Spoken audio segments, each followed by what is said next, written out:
حالانکہ ایسا نہیں ہے۔ درود شریف سے گفتگو میں برکتیں ہوتی ہیں، درود شریف پڑھنے سے ایک ایک جملہ دل میں اترتا ہے جو ہمارے لیے زندگی کی روشنی کا سامان ہوتا ہے۔ اور حضور نے کہا ہے کہ من صلی علیہ مرۃ واحدہ صلی اللہ علیہ عشر مرہ، جس نے مجھ پر ایک بار درود بھیجا اللہ تعالیٰ اس پر 10 بار رحمتیں نازل فرماتا ہے۔ یہ آقا علیہ السلام کا فرمان ہے۔ اور ان کے 10 گناہوں کو اللہ مٹا دیتا ہے، اللہ تعالیٰ ان کے 10 درجات کو بلند کر دیتا ہے۔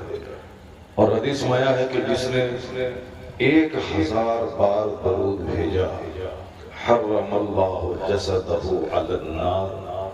دلائل خیرات شریف میں اس حدیث پاک کو بیان کیا گیا ہے کہ جس نے 1000 بار روزانہ درود بھیجا اللہ تعالیٰ اس کے جسم کو جہنم کی آگ پر حرام کر دیتا ہے۔ تو اس قدر کثرت سے آپ درود کے عادی ہو جائیں کہ روزانہ صبح شام راستہ چلتے اور درود کے لیے ایک خاص وقت متعین ہو جائے۔ جیسے فجر کی نماز کے بعد آدمی 10 منٹ کا ٹائم نکال لے گا، عشاء کی نماز کے بعد بندہ 15 منٹ کا ٹائم نکال لے گا، تو اس 25 منٹ آدھا گھنٹہ میں 1000 بار درود آسانی سے ہو سکتا ہے۔ مگر اس کے لیے اشتیاق چاہیے، اس کے لیے شوق چاہیے۔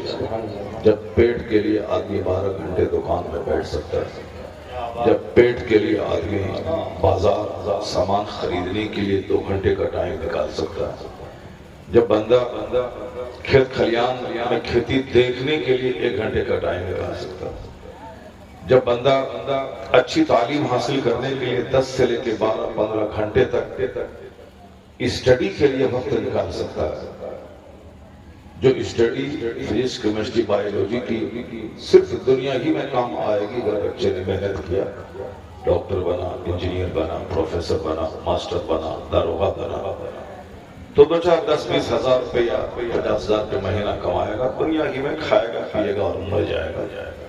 تو دنیا میں کھانے پینے کے لیے تو جو بیچارے کچھ بھی نہیں جانتے ہیں اس کو بھی روزی ملتی ہے، جو نہیں پڑھا لکھا ہے بھوکا نہیں مرتا، جو صاحب گاؤں دیہات میں رہتے ہیں اس کے پاس ایک کٹھا زمین نہیں ہے، وہ بیچارہ بھی آرام سے کھاتا ہے۔ تو پھر اسی کھانے پینے کے لیے آدمی 30 سال تک 12-15 گھنٹے پڑھ کے اسٹڈی کرے گا، اور پھر وہ نوکری کرے گا۔ نوکری کرنے میں ایسا نہیں کہ نوکری مل گئی تو اب ہر مہینے گورنمنٹ پیسہ میرے کھاتے میں ڈال دے گی، نہیں، مجھ کو روزانہ کنٹینیو 5 گھنٹے دفتر میں اسکول میں ڈیوٹی کرنی پڑتی ہے۔ 2 روٹی کمانے کے لیے 30 سال پڑھا، 30-35 سال نوکری کی، کھا پی کے مر گئے۔ جو ہماری ماں بہن بیٹیاں گھر میں رہتی ہیں، جو کوئی ہنر نہیں جانتی، وہ صرف روٹی بناتی ہیں، کھانا بنانا، وہ بھی مہارانی بن کے رہتی ہے، نہ وہ کھیت جاتی نہ وہ دکان میں بیٹھتی، نہ وہ 30 سال تک اسکول جاتی ہے روزانہ 5 گھنٹے سر جلانے کے لیے۔ شادی ہوئی، اب مہر کی رقم شوہر دے گا، نانو نفقہ شوہر کی ذمہ ہے، شوہر دلی پنجاب میں ریڑھی چلائے یا کھیت میں ہل چلائے یا پھر اسکول میں جا کے نوکری کرے، شوہر کے ذمہ ہے گھر چلانا، کپڑا دینا، علاج کرانا، بچے کو کھلانا۔ اب یہ رانی بن کے اپنے گھر کو جنت بنایا ہوا ہے۔ ان کا کام ہے شوہر کی خدمت کرنا، ان کا کام ہے کھانا بنانا، ان کا کام ہے گھر میں صفائی کرنا، ان کا کام ہے اپنے بچوں کو اسکول بھیجنا۔ اسکول چلے گئے بچے، شوہر دکان چلے گئے، اب یہ رانی کھانا وانا بنا کے آرام سے سو گئی، اب آرام سے کتاب پڑھ رہے۔ اور ادھر 50,000 روپے کمانے کے چکر میں چاہے سر میں درد ہو کے پاؤں پھٹے کے پاؤں ٹوٹے کے آندھی آئے طوفان آئے اسکول جانا، اور پھر وہاں سے 50,000 روپے کما کے پھر شوہر کو دے دینا، تھوڑا بچا کے بعد بھائی کو بھیج دینا۔ 62 سال تک، یعنی جب تک وہ بوڑھی ہو جائیں گے ان کا پاؤں قبر میں لٹکنے لگے، مگر نوکری 62 سال تک اس کو اسکول جانا ہے۔ یہ بتائیے کہ یہاں پہ گھر میں جو ہماری مہارانی ہے، شوہر کھیت میں ہے، اپنا آرام سے سونا، یہ زندگی اچھی ہے؟ یا پھر وہ روزانہ 32-60 سال تک مارے اسکول جانا، وہاں سے آنا، اب پیسے کے لیے میاں بیوی دونوں کا جھگڑنا لڑنا کہ تم میری بیوی ہو پیسہ ہم کو لاؤ، یہ اپنے مقدر کی بات ہے۔ کوئی رانی بن کے آرام گھر میں کرے، کوئی مارے اسکول میں پھرے، کبھی اسکول، کبھی ساتھ بلاک، کبھی میٹنگ، کبھی یہ سیٹنگ۔ اس لیے جو جس کام کے لیے نہیں پیدا ہوئی تھی وہ اس کام کو کریں گی تو پھر تو ان کو زندگی میں دشواریوں اور کلفتوں کا سامنا کرنا پڑے گا۔ اگر مرد عورت بننا چاہیں تو پھر تو اسے تو تکلیفوں کا سامنا کرنا پڑے گا۔ اگر عورت مرد بننا چاہیں تب تو سماج کا بیلنس اور سنتولن بگڑ جائے گا، سماج میں تباہی آئے گی، سماج بدکاری اور فحاشی کے ماحول سے بھر جائے گا، زناکاریاں چرم سیما پہ پہنچ جائیں گی، مردوں سے حیا کا خاتمہ ہو جائے گا، عورتیں اپنے شوہروں سے زیادہ غیر مردوں میں دلچسپی لگی، اس طریقے سے دنیا میں زلزلہ ہوگا، فتنہ پیدا ہوگا۔ تو اسلام کا طریقہ ہے کہ جو جس کام کے لیے پیدا ہوا ہے وہی کام کرے۔ اب کوئی انجینئر آ کے قرآن شریف سنانے لگے یا انجینئر آ کے ہمارا علاج کرنے لگے تو مریض تو خطرے میں پڑ جائے گا۔ اب اگر ڈاکٹر صاحب وہ سڑک کا نقشہ اور پل کا نقشہ بنانے لگے تو سڑک اور پل تو خطرے میں پڑ جائے گا۔ ڈاکٹر اپنا کام کرے، انجینئر اپنا کام کرے، پروفیسر اپنا کام کرے، فارمر اپنا کام کرے، جو جس پیشے سے ریلیٹڈ ہے وہ اپنا کام کرے۔ قرآن شریف میں آیا ہے کہ تم میں ایک گروہ ایسا ہونا چاہیے، تم میں ایک جماعت ایسا ہونا چاہیے کہ لوگوں کو امر بالمعروف کرے، لوگوں کو نیکی کا حکم دے، لوگوں کو برائی سے بچائے۔ وَلْتَكُمْ مِنْكُمْ أُمَّةٌ يَدْعُونَ إِلَى الْخَيْرِ، تم میں ایک گروہ ایسا ہونا چاہیے جو لوگوں کو امر بالمعروف کرے، جو لوگوں کو نیکی کا راستہ بتائے، جو لوگوں کو برائیوں سے روکے۔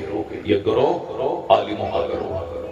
عالموں کو زیادہ دلچسپی کھیتی باڑی میں نہیں لینا چاہیے، عالموں کو زیادہ دلچسپی راجنیتی میں نہیں لینا چاہیے۔ آج کل ہر طرح کی باتیں لوگ کر رہے ہیں کہ عالم راجنیتی میں آئے گا، عالم ڈاکٹر بنے گا، عالم کھیتی باڑی کرے گا، عالم بزنس کرے گا۔ قرآن شریف کی اس آیت کا کیا مطلب ہے؟ اللہ نے کہا کہ تم میں ایک گروہ ایسا ہونا چاہیے جو لوگوں کو امر بالمعروف کرے، اور حدیث میں آیا ہے کہ تم میں ایک گروہ ایسا ہونا چاہیے جو دین میں سمجھ عطا کرے، جو دینی سمجھ عطا کرے، جو فقہ میں، فقہ مطلب یہ ہوتا ہے دینی سمجھ، جو فقہ میں عبور حاصل کرے، پھر لوگوں کی رہنمائی کرے۔ ڈاکٹر اپنا کام کرے، انجینئر اپنا کام کرے، ماسٹر اپنا کام کرے، فارمر اپنا کام کرے، بزنس مین اپنا کام کرے، جو چپراسی ہے وہ اپنا کام کرے، جو بھنگی ہے وہ اپنا کام کرے، جو مزدور مکان بنانے والا ہے، مستری ہے، وہ اپنا کام کرے، اور عالم اپنا کام کرے۔ عالم کبھی نرفز نہ کہ لوگ میری بات نہیں سن رہے، لوگ نماز نہیں پڑھ رہے، پھر تقریر سے کیا فائدہ ہے، جلسے سے کیا فائدہ ہے؟ نہیں، لوگ ہزار بولیں کہ جلسے سے کیا فائدہ ہے، لوگ سنبھل ہی نہیں رہے ہیں، نماز پڑھ ہی نہیں رہے ہیں، تو تقریر کرنے سے کیا فائدہ ہے؟ نہیں، قیامت تک اذان ہوتی رہے گی، چاہے ایک بندہ نماز پڑھ لے، اذان ہوتی رہے گی، جمعہ کی نماز قیامت تک ہوتی رہے گی۔ جمعہ کا خطبہ جو امام صاحب دیتے ہیں، ان اللہ یأمر بالعدل والاحسان وایتاء ذی القربى وینہی عن الفحشاء والمنکر والبغی یعظکم لعلکم تذکرون، یہ پیغام سنایا جاتا رہے گا چاہے لوگ مانے یا نہیں مانے۔ اذان ہوتی رہے گی، جماعت ہوتی رہے گی، جمعہ ہوتا رہے گا، تقریر ہوتی رہے گی، وعظ ہوتا رہے گا، روشنی جلتی رہے گی، چاہے مسافر اس روشنی سے فائدہ اٹھائے یا نہ اٹھائے، چراغ جلایا جائے گا، لاکھوں میں کوئی ایک تو ہوگا جو اس چراغ سے فائدہ حاصل کرے گا۔ یہی کام پیغمبر کا تھا، انبیاء کرام دنیا میں اسی لیے آئے تھے تاکہ دوسروں کو اللہ کا راستہ بتائیں، لوگوں کو بتائیں کہ تم کیوں پیدا ہوئے، لوگوں کے بتا دیں کہ زمین آسمان کے پیدا ہونے کا کیا مقصد ہے. لوگوں کو بتا دیا جائے کہ اس زندگی کے بعد کون سی زندگی آنے والی ہے جس زندگی کا کوئی یوم اختتام نہیں ہے. یہی سارا پیغام جناب آدم علیہ السلام اپنی قوم کو دیتے رہے جو پہلے انسان بھی ہیں اور آنے کے اعتبار سے پہلے پیغمبر اور پہلے نبی بھی ہیں. اس روئے زمین میں آنے کے اعتبار سے جناب آدم علیہ السلام کے بیٹے جناب شیس علیہ السلام نے بھی پیغام دیا. جناب نوح علیہ السلام، جناب ابراہیم علیہ السلام، جناب اسماعیل علیہ السلام، سارے لوگوں نے یہی پیغام دیا کہ تم کیوں پیدا ہوئے، پیدا ہونے کا مقصد کیا ہے. اے بابو کہاں جا رہے؟ نور مجسم 1.5 گھنٹے تک نعت پڑھتے رہے اور تم لوگ پیسہ بھی دیا، خوب زور زور سے سبحان اللہ بھی بولا، اچھل کود کے جیسے کہ جہاد کر رہے ہو، جیسے کہ کافروں سے جنگ ہونے جا رہی، اب سب تیار ہونے جا رہے. جب جنگ کا موقع آئے گا تو پیشاب اور پخانہ کر دو گے کپڑے میں اور بھاگ جاؤ گے کھیت کی طرف، بھاگ جاؤ گے اپنا گاؤں چھوڑ کر کے کسی دیہات میں. اور ابھی چونکہ یہاں دشمن ہے نہیں، اسی لیے سے وہ اچھلے کودے چلائے جیسے جہاد کی پریکٹس کر رہے ہیں. تقریر بھی غور سے سننا چاہیے اور نعت پاک بھی غور سے سننا چاہیے. نعت پاک سنتے ہوئے اگر آنکھ میں آنسو کے قطرے آ گئے، مدینہ کی حاضری کا شوق پیدا ہو گیا اور حضور صلی اللہ علیہ وسلم سے سچی محبت پیدا ہو گئی، یہ محبت تمہیں انسان بنا دے گی، یہ محبت جنتی بنا دے گی. محبت رسول تمہیں بالکل اندر سے لے کے باہر تک پرفیکٹ مومن بنا دے گی. محبت کا مطلب یہ نہیں ہے کہ صاحب صرف چلائیں باقی سارا کام کافروں جیسا کریں. نہیں، جو کچھ ہماری محفل میں ہو رہا ہے غلط 110% غلط ہو رہا ہے. نعت خوانی سننے کے حوالے سے جو کچھ ہو رہا ہے 110% غلط ہو رہا ہے. اس سے عالموں کی عزت ختم ہو رہی ہے، تقریر کا مہتو گھٹ رہا ہے، قرآن حدیث کی بات کی اہمیت سب سے زیادہ سائیڈ والی ہو رہی ہے. مین اسٹریم میں نعت خوانی آ رہی ہے. اب ہماری جو نئی نسل کے بچے ہیں یہ سمجھیں گے کہ نعت ہی دین ہے، نعت ہی جلسہ کرنے کا اصل مقصد ہے، جبکہ تم لوگوں کے پیدا ہونے سے پہلے 5 دن کے جلسے ہوتے تھے. اس وقت ہندوستان کے بڑے خطیب ہوتے تھے مشتاق احمد نظامی صاحب، اس وقت بڑے خطیب ہوتے تھے ابو الوفا فصیح حاجی پوری صاحب، اس وقت ہندوستان کے بڑے خطیب ہوتے تھے علامہ ارسل قادری رحمۃ اللہ، اس وقت بڑے خطیب ہوتے تھے حضور شیخ محدث اعظم ہند رحمۃ اللہ. یہ ہندوستان کے کریم اور ٹاپ ٹائپ کے خطیب تھے. 2 2 3 گھنٹے تک خطاب کرتے تھے اور ایک بار تقریر ہوتی تھی، کئی سال تک لوگ اس تقریر کو یاد رکھتے تھے. اور پھر تقریر سے پہلے صرف تلاوت کے بعد 5 اشعار کی نعت ہوتی تھی. وہ نعت کون پڑھتے تھے؟ وہ نعت اجمل صاحب پڑھتے تھے، وہ نعت بیکر صاحب پڑھتے تھے. 5 اشعار سنائے پھر مائک چھوڑ کے بیٹھنے لگے. پبلک کہتی تھی کہ ایک شعر اور سنا دیجیے، ایک شعر اور سنا دیجیے. وہ کہتے تھے بس 5 اشعار ہو گئے، اب تقریر سنی جائے. یعنی وہ ایسا نہیں کہ پیسوں کی بارش ہو رہی تو اب 50 مصرے پڑھ رہے ہیں، 1.5 گھنٹے 2 گھنٹے پڑھ رہے ہیں. نہیں، وہ 5 اشعار پڑھتے تھے، باقی مائک تقریر کے لیے مقرر اور مولانا کے حوالے کرتے تھے. اب 2 گھنٹے تک لوگ دین سیکھتے تھے. نعت پاک سنتے تھے لوگ، جیسے تلاوت ہو گئی شروع میں، اسی طرح تلاوت کے بعد تھوڑی سی نعت ہو گئی 5 منٹ. اب اصل مقصد ہے دین سیکھنا، اصل مقصد ہے قرآن پاک کی تعلیمات کو سننا، اصل مقصد ہے مصطفیٰ کی حدیث سننا، اصل مقصد ہے اپنی برائیوں کو دور کرنے کے نسخے سننا، اصل مقصد ہے نیکیوں کی راہ پہ اگرسر ہونے کا موٹیویشن اور جذبہ اور پریرنا وہاں سے لینا. اصل مقصد یہ تھا. اب وہ ساری باتیں سائڈ کی ہوگی. اب مین بات کیا ہوگی؟ نعت سنا. اب بچے نعت سنے گھر چلے گئے. یہ بتائیں اگر وہ ساری زندگی پیشاب کرنے کا ڈھنگ اس کو معلوم نہیں ہو تو قصور کس کا ہے؟ ساری زندگی کپڑا پہننے اور کپڑا اتارنے کا طریقہ معلوم نہیں ہو تو قصور کس کا ہے؟ ساری زندگی کھانا کھانے سے پہلے دونوں ہاتھ گٹوں تک دھونا چاہیے یا صرف 2-4 انگلی دھونا چاہیے؟ یہ تو اسے پتہ ہی نہیں ہوگا. اسے پتہ ہی نہ چلے گا کہ سونے سے پہلے کیا پڑھنا چاہیے، سونے کے بعد کیا پڑھنا چاہیے. کس کروٹ سونا چاہیے، کھیتی باڑی کیسے کرنا چاہیے، اور صاحب ہمیں دنیا مسلمان بن کے کیسے زندہ رہنا چاہیے، حضور نے کیا کہا ہے، جب تک بندہ سنے گا نہیں وہ جانے گا کیسے۔ نعت شریف پڑھنے میں مزہ ملتا ہے، چونکہ آواز سب کو پیاری ہوتی ہے، اچھی آواز۔ تم تو نعت سن کے چلاتے ہو، 50 آدمی یہاں بیٹھے ہوئے ہو، لیکن تبھی تم نے سنا عمران پرتاپ گڑھی مشاعرہ پڑھتا ہے لندن میں، ہزاروں لوگ رہتے ہیں۔ وہ مشاعرہ پڑھتے ہیں صاحب کرناٹکا اور گجرات میں لاکھوں لوگ رہتے ہیں۔ وہ مشاعرہ پڑھتے ہیں دبئی میں 10,000 پبلک رہتی ہے۔ وہ پبلک کون ہے؟ وہ سب کے سب پڑھے لکھے لوگ ہوتے ہیں، ارب پتی، کھرب پتی، IAS آفیسر، IPS آفیسر، ارب پتی، یہ سارے لوگ ہوتے ہیں، ان کو مشاعرہ سنتے ہیں، چونکہ ان کو لذت کے لیے مشاعرہ سننا ہے، ان کو مزہ لینا ہے، ان کو ادب سیکھنا ہے، اردو ادب سے دلچسپی ہے اس کو۔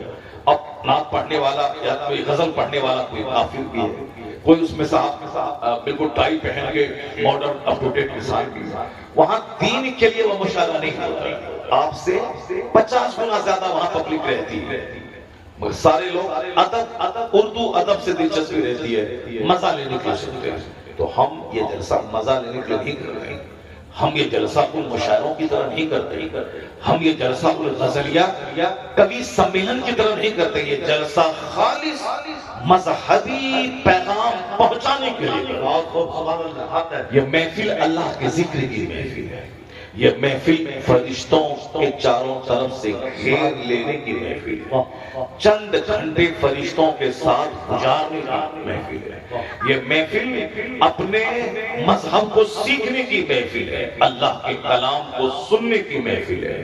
یہاں سے جنت کی باتیں ہوتی ہیں، دلچسپی کی باتیں نہیں ہوتی، یہاں صرف آخرت کی باتیں ہوتی ہیں، یہاں انٹرٹینمنٹ کی، یہاں ریلیکس ہونے کی، انجوائے کرنے کی بات نہیں ہوتی، انجوائے کرنے کی بات فلم، انجوائے کرنے کی بات مشاعرہ، انجوائے کرنے کی بات کبھی سمیلن، انجوائے کے بعد کسی ناٹک یا سرکس یا ڈرامہ میں یہاں انجوائے نہیں کیا جاتا ہے، یہاں تو آنسو بہایا جاتا ہے، یہاں اپنے گناہوں پہ آنسو بہایا جاتا ہے، یہاں آخرت جہاں خربوں سال رہنا اس آخرت کی بات کی جاتی ہے۔ قرآن میں سورہ فاتحہ سے لے کے سورہ ناس تک سب سے زیادہ جس میٹر پہ قرآن نے زور دیا ہے وہ ہے آخرت۔ وہ آخرت، دنیا کیا ہے؟ پانی کا ایک بلبلہ ہے، آج ہے کل ختم۔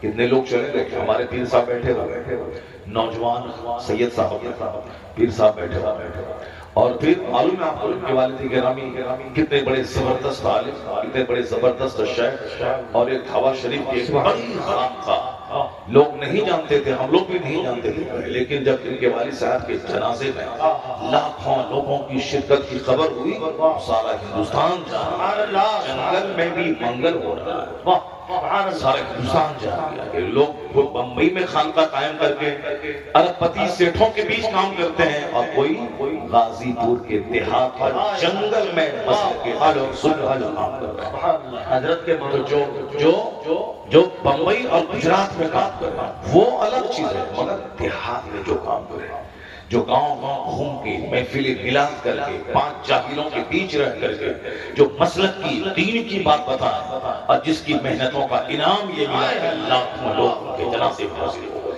ہندوستان کے بڑے جنازوں میں جنازہ شامل ہوا، آج لوگ ان کے مزار پہ حاضری دیتے ہیں، مرجع خلائق ان کا آستانہ بنا ہوا ہے، اور ان کے صاحبزادے بھی چھوٹی چھوٹی محفلوں میں جا کے، محفل میلاد میں جا کے، حضرت کے بھانجے ہیں، تو اب اس پوری خانقاہ سے، اس کے پورے خاندان سے، اس کے پورے رشتہ داروں سے مذہب کا کام ہو رہا ہے۔ اب وہاں سے ڈیم پیدا ہو جائے تو الگ بات ہے، لیکن وہاں سے عالم پیدا ہو جائے یہ بڑی بات ہے، یہ بڑی بھانجا عالم ہو، نواسا عالم ہو، بھتیجا عالم ہو، سب لوگ مسلک کا کام کریں، سب لوگ دین کا کام کریں۔ انہیں معلوم ہے کہ دین کا کام کیسے ہوتا ہے، سخت زمین پہ کس طرح سے حسین فصل پیدا کی جاتی ہے، بنجر زمین کو کس طرح اپجاؤ بنایا جاتا ہے، یہ لوگ ہیں جو بنجر زمین کو اپجاؤ بنانے کے لیے در در گھومتے ہیں، سفر کرتے ہیں، لوگوں تک دین کا پیغام پہنچاتے ہیں۔ یہ لوگ جانتے ہیں کہ مقصد محفل کیا ہے، مقصد حیات کیا ہے، یہ لوگ بتاتے ہیں۔ ان کے صاحب خاندان کے دوسرے سارے افراد چلے گئے، وہ لوگ چلے بڑے بڑے لوگ، زمین کھا گئی آسماں کیسے کیسے، ہوئے نامور بے نشان کیسے کیسے۔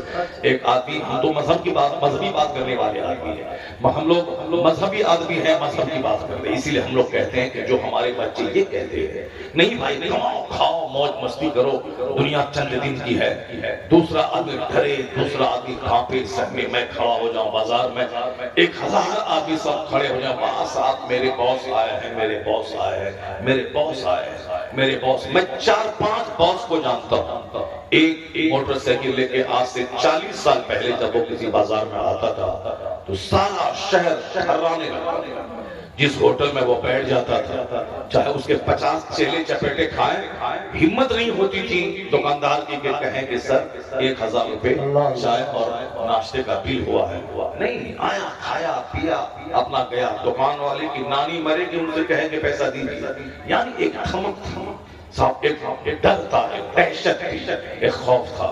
لیکن ہم نے ان کا انت بھی دیکھا، ان کا انت یہ دیکھا ہے کہ وہ میرے ہی گاؤں سے جا رہا تھا اور راستے میں ان کے دشمنوں نے پکڑ کے اس قدر پوری مار ماری کہ مار کے کیچڑ میں گھسے، یعنی انتہائی ذلیل ذلت کی موت۔ کوئی ہندو کوئی زیادہ کوئی برہمن نہیں تھا، بلکہ وہ تو ہمارے ساتھ میں رہنے والا لڑکا تھا، اور پھر وہ جو ہے مسلمان کا بیٹا تھا، اور وہ بری موت مری، بری موت مرا وہ شخص۔ بچے کو مستی کرنے میں بڑا مزہ آتا ہے، صاحب ارے کیا دھمک ہے، کیا واہ واہی ہے، 50 گاڑی آگے 50 گاڑی پیچھے، چاہے کچھ بھی ہو انجام آخر موت ہے۔ مرنے کے بعد جہاں گیا ہے وہ، وہاں کا ایک دن 50,000 سال کے برابر ہے۔ ایک دن، صرف اسی ایک جملے کو بندہ یاد رکھ لے، اور میں ہر تقریر میں اس کو ریپیٹ کرتا ہوں، چونکہ دنیا کی محبت ہی سب برائیوں کی جڑ ہے۔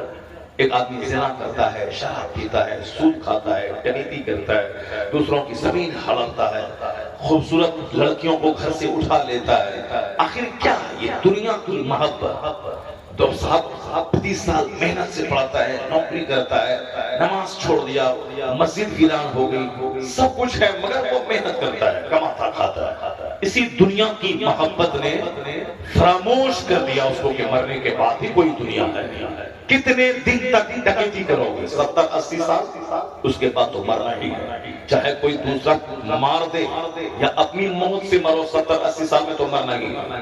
اگر 100 سال کے بعد کوئی زندہ رہ بھی گیا تو وہ تو زمین کے لیے ایک بوجھ ہے، آنکھ نہیں، زبان نہیں، بدن میں طاقت نہیں، کوئی زندگی ہی کیا۔ بمشکل 70-80 سال تک بندہ تھوڑا ہنس خوش رہتا ہے۔ آج کل تو 60 کے بعد ہی ہاتھ تھرتھرانے لگتا ہے، ہاتھ کانپنے لگتا ہے، گلاس میں جو پانی پیتا ہے وہ تو گلاس کا پانی بھی گرنے لگتا ہے 50 کے بعد ہی۔ 50 کے بعد ہی کہانی ختم ہو جاتی ہے۔ شوگر جو بچا کھچا ہے وہ بھی ساری طاقتوں کو نچوڑ کے ختم کر دے گا۔ میں اس لیے بتاتا ہوں کہ مرنے کے بعد جہاں بندہ جاتا ہے، جو قرآن کہتا ہے، حدیث کہتی ہے، جو حضور کے پیدا ہونے کا جو مقصد تھا، سرکار جو دنیا میں آ کے لوگوں کو بتایا، سرکار کی جو پہلی تقریر تھی اور جو آخری تقریر تھی، اس میں جو حضور نے کہا وہ یہی کہا، یہ دنیا پانی کا بلبلا ہے، آج ہے کل ختم، چاہے 100 سال تم زندہ رہو، اللہ کے نزدیک 1 سیکنڈ ہے۔ چونکہ مرنے کے بعد کی جو دنیا جس کی اسٹارٹنگ ہوتی ہے، وہاں کا ایک دن دنیاوی گنتی کے حساب سے 50,000 سال کے برابر ہے۔ اور یہاں تو موت ہے، وہاں موت نہیں، یہاں موت ہو گئی، زندگی کا خاتمہ، لیکن اس کے بعد جو زندگی شروع ہوتی ہے وہاں موت ہی نہیں، وہاں موت کو ذبح کر دی جاتی ہے۔ بندہ ہمیشہ یا تو آگ میں جلے، یا ایمان لایا ہے نیک ہے تو باغ میں رہے، جنت میں رہے، بس وہاں کچھ نہیں، جنت میں رہے، یا کافر فاسق فاجر مرا ہے تو جہنم میں رہے۔ 1 دن 2 دن 100 سال 500 سال 1000 سال نہیں، کان مقدارہ 50,000 سال، وہاں کا ایک دن جس کی مقدار 50,000 سال کے برابر۔ اصل یہ ہے دین، اصل ہے یہ فکر، اور یہی قرآن کہنا چاہتا ہے، یہی حدیث بتانی چاہتی ہے، یہی مصطفیٰ فرماتے ہیں۔ مسجد نبی کی تعمیر کے وقت میں حضور یہی کہتے تھے، لا عیش الا عیش الآخرہ، یہی حضور کہتے رہے. چونکہ ہم لوگوں نے سرکار کی سیرت کے بارے میں اتنا ہی جانا ہے کہ سرکار پیدا ہونے لگی، روشنی ہو گئی، پورا مکہ روشن ہو گیا. سرکار حلیمہ کے گھر گئے، وہاں بکری شیرنی آ گئی دیدار کرنے کے لیے. ہم لوگوں نے بس ایک عجوبہ کہانی سننا چاہا. حضور کی پیدائش کیوں ہوئی اور کیوں حضور سب سے بڑے رہنما آج ہے دنیا میں، امام الانبیاء والمرسلین کیوں ہے، اور سرکار کا نام کروڑوں زبان پہ کیوں ہے. دنیا میں اندھکار تھا، ایک مکتب نہیں تھا، لوگ مردار کھاتے تھے، لوگ پڑھائی کے نام پہ زیرو تھے، لوگ اپنی سوتیلی ماتاؤں سے دورویوہار کرتے تھے، لوگ اپنی بیٹیوں کو زندہ دفن کرتے تھے. علم نام کی کوئی چیز دنیا میں نہیں تھی. 1400 سال کوئی بہت بڑا دن نہیں ہوتا ہے، 14,000 سال نہیں، 5,000 سال نہیں، صرف 1,500 سال. 1,500 سال کوئی زیادہ دن نہیں ہے. 1,500 سال پہلے ایک مکتب نہیں تھا دنیا. گرو کل کی ایک سنستھا تھی. درخت کے نیچے کوئی آدمی بیٹھا ہے جہاں کا 5 شیشے اس کے بیٹھے ہیں، اس کو وہ سمجھا رہا تھا. یہ ماحول تھا. عرب کے لوگوں کے پاس علم کم تھا مگر گھمنڈ بہت تھا کہ ہم سے بڑا کوئی نہیں. شاعری آتی تھی، شاعری پہ گھمنڈ تھا اور کہتے تھے میں بہت بڑا فصیح ہوں. ایک کالج نہیں تھا دنیا، ایک اسکول نہیں تھا دنیا. میں صرف یہ بتانا چاہتا ہوں کہ آقا علیہ السلام کی آمد نے دنیا کو کیا دیا. اس پر ڈیٹیلز تذکرہ میں کروں گا ابھی جب میں قرآن شریف کی آیتیں پڑھوں گا اور ماڈرن سائنس کیا کہتی ہے. اگر اس پر میں آؤں گا تو میں بتاؤں گا، مگر میں صرف یہ کہنا چاہتا ہوں شیرنی آ گئی دیدار کے لیے، بس ایک کہانی بتانی. اب پوری کہانی سنانی کیونکہ سننے میں لوگوں کو بڑا اچھا لگا، اسی لیے اسے نعت شریف سنا دیا. اچھا لگا سننے میں، بس اس کے بعد لوگ نہیں جانیں گے حضور نے دنیا کو دیا کیا. آقا علیہ السلام کی آمد کے بعد دنیا میں کیا کرامتی اور کیا انقلاب پیدا ہوا. صرف ان کافروں کو آپ یہ بتا دیں کہ تم یہ بتا دو کہ امریکہ کا وجود کب سے ہے. امریکہ نام کا کوئی ملک نہیں تھا آج سے 600-700 سال پہلے. 600-700 سال پہلے امریکہ نام کا کوئی ملک نہیں. 1495 میں کولمبس نے پتہ لگایا ہے امریکہ کا. ہندوستان کا پتہ کس نے لگایا ہے؟ واسکو ڈی گاما نے، کہ ہندوستان بھی ایک ملک ہے. اس طرح سے امریکہ کا پتہ بعد میں چلا، لیکن امریکہ میں ایک کالج نہیں تھا. ہندوستان میں آج سے 400 سال پہلے پلٹ جانا، نہ دہلی یونیورسٹی تھی، نہ بنارس کی ہندو یونیورسٹی تھی، نہ علی گڑھ مسلم یونیورسٹی تھی، نہ JNU جواہر لال نہرو یونیورسٹی تھی، نہ صاحب پٹنہ کی یونیورسٹی تھی، نہ میسور یونیورسٹی تھی، نہ صاحب روہیل کھنڈ یونیورسٹی تھی. کوئی یونیورسٹی نہیں تھی، کوئی کالج نہیں تھا آج سے 500 سال پہلے انڈیا. ایک یونیورسٹی کا پتہ چلتا ہے نالندہ یونیورسٹی، وہ بھی 1000 سال پہلے یونیورسٹی ہے. وہ بدھسٹوں کی دھارمک شکشا کی ایک جگہ تھی، بدھسٹوں کی دھارمک شکشا کی ایک جگہ تھی. وہاں فزکس نہیں، کیمسٹری نہیں، بایولوجی نہیں، یہ سارے علوم تو 600-700 سال کے اندر تھے. 600-700 سال پہلے تو کوئی نام نہیں جانتا تھا فزکس کا، بایولوجی کا، زمین کیا ہے، آسمان کیا ہے، وہ تو کچھ جانتا نہیں تھا. راجہ کے مذہب پہ لوگ رہتے تھے، راجہ لوگوں سے سجدہ کرواتا تھا. بادشاہ جو ہوتے تھے اسی بادشاہ کو لوگ خدا سمجھتے تھے اور اسی بادشاہ کو لوگ سجدہ کرتے تھے. یہ حال تھا دنیا میں. جو ابھی آج سے 100 سال پہلے جو راجہ ہوتا تھا انگریزوں کے زمانے میں، وہ راجہ جب آتا تھا تو لوگوں کو سجدہ کرتے تھے. راجہ کا زمانہ تھا، یہ فلاں کا اسٹیٹ، یہ فلاں کا اسٹیٹ، یہ فلاں کا اسٹیٹ ہے. جب 100 سال پہلے رجواڑوں کا زمانہ تھا تو 1,500 سال پہلے کیا حال رہا ہوگا. 1,500 سال پہلے علم نہیں تھا، لوگوں کے پاس لکھنے والا کوئی نہیں تھا. مٹھی بھر چند لوگ تھے جو لکھنا اور پڑھنا جانتے تھے. مٹھی بھر چند لوگ تھے جو کہیں درخت کے جھاڑ کے نیچے بیٹھ کر کسی پڑھے لکھے کے پاس آ کے پڑھتے تھے. لیکن آج معلوم ہے، آج ہر گاؤں ہر شہر میں اسکول ہے اور کالج ہے، یونیورسٹیز ہے، ریسرچ، تحقیق کی دنیا. آسمان پہ تحقیق ہو رہی، آسمان بغیر کھمبے کے کیسے کھڑا ہے. زمین پہ ریسرچ ہو رہی، زمین سمندر پہ کیسے کھڑی ہے. یہ پہاڑ پہ ریسرچ ہو رہا ہے، یہ پہاڑ کیسے پیلر بن کے زمین کو ہلنے سے یہ پہاڑ روک رہا ہے. یہ پہاڑ پیلر ہے، یہ زمین سمندر پہ، یہ آسمان بغیر کسی پیلر کے کھڑا ہے. اور پھر لوگ ریسرچ کرتے ہیں کہ چاند کو اپنی کوئی روشنی نہیں، یہ ساری روشنی چاند کو سورج سے مل رہی ہے، سورج پر روشنی دینے والا، سورج چاند کو چمکاتا ہے، سورج کی روشنی سے چاند چمکتا ہے۔ سورج ایک آگ کا گولا ہے جو زمین کے مقابلے میں کئی گنا زیادہ بڑا، ہزاروں گنا زیادہ بڑا ہے سورج۔ یہ زمین جس میں امریکہ سے لے کے انڈونیشیا تک ساری دنیا بسی ہے، اور یہ زمین سورج کے مقابلے میں بالکل چھوٹی زمین، اور یہ سورج زمین کے مقابلے میں ایک گنا دو گنا نہیں، ہزاروں گنا زیادہ بڑا ہے وہ سورج۔ اب یہ باتیں پہلے تو لوگ سورج کو خدا کہتے تھے، پہلے لوگ چاند کو لوگ خدا کہتے تھے، پہلے لوگ ستاروں کو خدا کہتے تھے، پہلے لوگ درخت کو خدا کہتے تھے، لیکن آج درخت پہ تحقیق ہو رہی ہے، آج چاند پہ ریسرچ ہو رہی ہے۔ سورج کو اپنی روشنی ہے یا سورج کو چاند سے لیتا ہے، یا چاند کو اپنی روشنی ہے یا سورج سے چاند لیتا ہے۔ چاند کو لوگ خدا کہتے تھے، آج چاند کی لوگوں نے جیسی کی تیسی کر دیا۔ چاند ہے کیا، چلتا کہاں ہے، اس کی منزلیں کہاں ہیں، اور کس کس محور پہ یہ چاند گزرتا ہے، کیوں سوکھی دہلی کی مانند ہو جاتا ہے، اور کیوں ایک دن فل مون یعنی چوتھی رات میں چاند چمکتا ہے، باقی اگنے سے لے کے 14ویں تک اس کا سفر جاری رہتا ہے، پھر 14 کے بعد وہ ڈھلنے لگتا ہے، ایک سوکھی ہوئی دہلی کی مانند باریک ہو جاتا ہے۔ آخر ایسا کیوں ہوتا ہے؟ چاند کو خدا کہنے والا، سجدہ کرنے والا آج چاند پہ ریسرچ کر رہا ہے، سورج کو خدا کہنے والا آج سورج پہ تحقیق کر رہا ہے، درخت کو خدا کہنے والا باضابطہ بائیولوجی میں درخت پہ ریسرچ کر رہا ہے، جانور کو خدا کہنے والا باضابطہ بائیولوجی میں اس پہ ریسرچ کر رہا ہے کہ جانور کا دودھ کیسے بنتا ہے، یا جانور کا پیشاب پخانہ کیسے بنتا ہے، اور گوبر اور خون کے بیچ سے صاف و شفاف دودھ کیسے نکلتا ہے۔